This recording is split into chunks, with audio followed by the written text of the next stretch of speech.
председателя на комисијата, почитуван министер за финансии. Очекувавме да го видиме денеска заменикот министер за финансии, кој што обично него го праќате овдека за крупни проекти, како што е буџетот и така натаму. Меѓутоа, очигледно е дека сте одлучиле дека ова има стратешки, навистина национален интерес за вас, па затоа сте тука. Значи, вакво бранење на криминални закони, на закони со кои што се осиромашува Македонија и се фрла во должничко робство, немаме видено во овој парламентарен состав. Барем јас немам видено откако сум јас пратеник. Се продолжува со силувањето на демократијата од страна на власта, на владата, со непочитување кон собранието, со злоупотреба на европското знаменце за кое што предупредија дури највисоките европски представници. Јасно кажаа дека не смее да се кршат процедурите, односно не смее да се лаже македонската јавност на начин на кој што се ставаат европски знаменциња на закони кои што немаат никаква врска со европската легислатива, односно со европското право.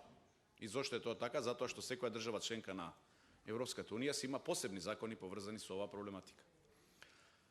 Ова што сега го правите, вие како влада на ДУИ, поддржана од малцинскиот партнер Социјалдемократскиот сојуз на Македонија, е на штета на сите граѓани на Македонија. И тука мислам и на македонците, и на албанците, и на турците, и на власите, и на ромите, на бошњаците, на сите останати.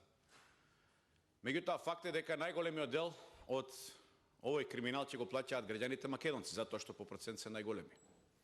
И тука не можам да не искористам момент да подсетам на она што се случува во источниот дел на државата. Ние во рамките на кампањата "Ова е Македонија за сите", на која што има нашата партија, ВМРО-ДПМНЕ, одиме и правиме контакт со граѓаните на Република Македонија. Претежно со граѓаните кои што живеат во руралните средини. Можам слободно да ви кажам дека таму граѓаните живеат во едни бедни услови, во катастрофални услови. Локалната инфраструктура е целосно уништена. Значи, патчињата не се реновирани откако се направени. И тука би ги споменал патчињата, локалните патчиња, за кои што тука на оваа комисија имавме, односно не на оваа комисија, односно на Комисијата за финансирање и буџет, предлагавме амандмани токму за изградба на тие патчиња, а токму од овој министер кој што денеска тука седи, односно сега излезе, беа одбиени. А баравме само околу 600.000 евра. 600.000 евра за санација на патот Умлена, Робово, Чифлик. И од ова владеачко мнозинство овој предлог не помина. Таму луѓето газат кал, ги кршат возилата. Понатаму, во истата општина Пекчево, населено место Панчарево, за ситни пари, кои што градоначалникот постојано ги бара од централната власт, е одбиван и е блокиран. Таму тие луѓе очигледно не плаќаат даноци и тие луѓе не живеат во Република Македонија. Очигледно е тие живеат во некоја друга држава и се заборавени од централната власт. Викендов бевме во населеното место Разловци. Тоа е она славно македонско село кое што е символ на македонскиот непокор, на борбата за македонска државност, за човечки правдини. И таму луѓето не може да се стигнат до своите домови, затоа што патот е во катастрофална состојба. И никој не отишол да ги посети тие луѓе. И сега, ако земете во предвид дека 1 километар автопат на овој криминален проект, од кој што половина ќе бидат украдени пари, ќе чини околу 20 милиони евра. Че околу 20 милиони евра. Со се овие експроприирани имоти, кои што денеска е, значи, закон на дневен ред, можете да замислите што би значило само 1 километар од тие пари да бидат пренасочени во источниот дел на државата. Само парите од 1 километар. Со 20 милиони евра ќе се санираат најголемиот дел од локалните проблеми, инфраструктурни проблеми на граѓаните. Но за жал, тоа на вам не ви е битно. Очигледно е дека вие си имате друга агенда. Во последната година од мандатот решивте ударнички да ја крадете државата. Не дека и порано не ја крадевте, меѓутоа ова сега стана вака финалето го гледаме. И ова е срамота за една држава, за една млада демократија како што е Македонија, како што сакаме да се представиме, за држава која што сака да почне преговори со Европската унија.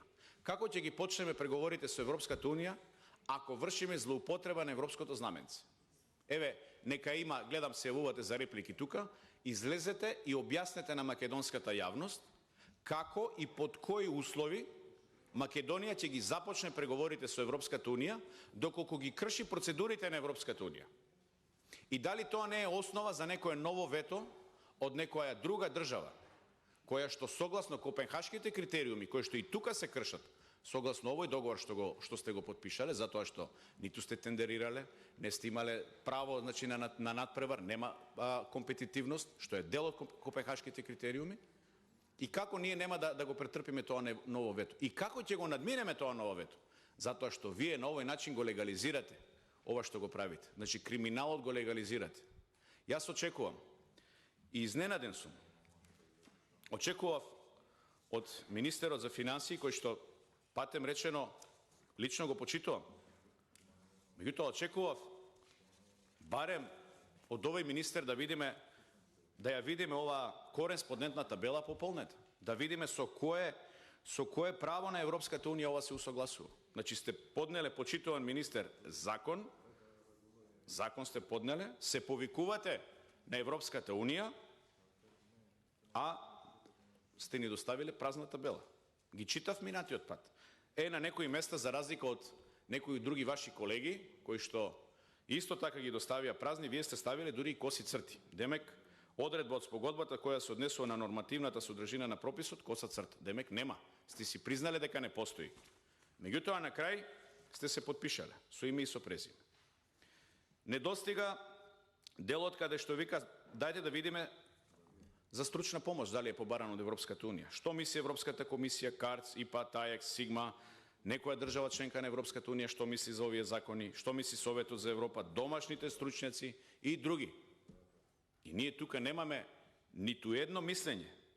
Јас мислам дека ако веќе има Европската Унија некој став поврзано со носењето на овие закони, а тој е негативен, тоа го рековме, тоа го каже и евроамбасадорот, тоа сте требале тука да ни го нотирате. Дека евроамбасадорот, односно ставот на Европската комисија, на Европската Унија е негативен. Значи, вие тука ја лажете македонската јавност, го лажете ова македонско собрание. Ги криете. Понатам, каде е изјавата на председателката на ДКСК? Тука седеше пред нецели 2 недели, пред нецели 2 седмици. Исто зборувавме за овој закон. Вчерашната нејзина изјава вика, го разгледуваме законот во полна пареа. Зошто таа не е нотирана? Дали не мислите дека треба да се почитува органот кој што тука е избран со консензус на сите политички партии? И зошто не се почитува таа? Заре мислите дека еден таков орган, кој што има максимална поддршка од Европската Унија, погледнете ги извештаите што ни ги дава Европската комисија, ќе видите дека единствен орган, односно еден од ретките е кој што има поддршка. Затоа што ја работи работата. Не викам дека е перфектна незината работа, меѓутоа ги нотира проблемите.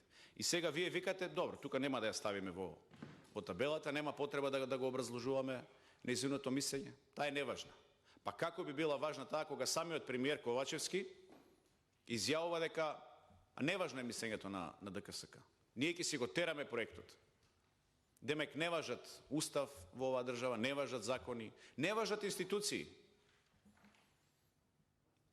Како ќе одиме напред ние, не почитувајќи си ги нашите институции? Ајде овие од надвор што викаме, може би и треба да ги земаме, може би некогаш со доза на резерва, со предпазливост и така натаму. Овие се наши институции тука, македонски, ние сме ги гласале, сите сте ги гласале. Со консензус сме ги гласале. И на крај што добиваме? Добиваме едно силување на демократијата, едно понижување на овој парламентарен дом, владата на ДУИ, овие од СДС не смеат да писнат, молчат цело време и само поддржуваат. Тие гласаат. Гласачка машинерија, класична гласачка машинерија. И затоа на следните парламентарни избори, почитувани колеги од Социјалдемократскиот сојуз, ќе бидете прегазени од македонската јавност. Ќе бидете прегазени до ниво на непрепознавање. Вашата партија ќе се доведе во состојба на гасење. Тоа да си го знаете. Нема вие да бидете пратеници.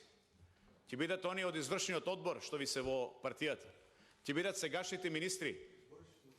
Ќе бидат некои постари пратеници. Вие сите останати тука што само климате со глава и гледате во земја.